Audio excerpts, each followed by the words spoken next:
আমার কাছে যে জিনিসটি কবিতার ক্ষেত্রে যে জিনিসটি মনে হয় সেটা হচ্ছে ওয়ে অফ এক্সপ্রেশন। চিত্রশিল্পী ছবি আঁকেন রং তুলিতে, যিনি ক্যামেরা চালান তিনি ছবি আঁকেন তার ক্যামেরা লেন্সে, কবি কবিতা লেখেন তার কালো কালির ক্যানভাসে।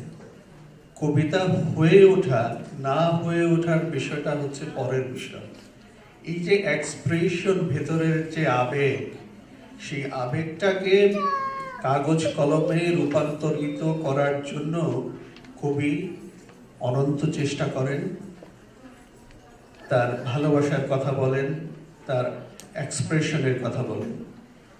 কবিতা হয়ে ওঠার বিষয়টা হয়তো বা পরে আসে, মানুষ, পাঠক কিংবা আরো যারা আছেন তারা কিভাবে কবিতাটাকে নেবেন, কিংবা এটা পাঠক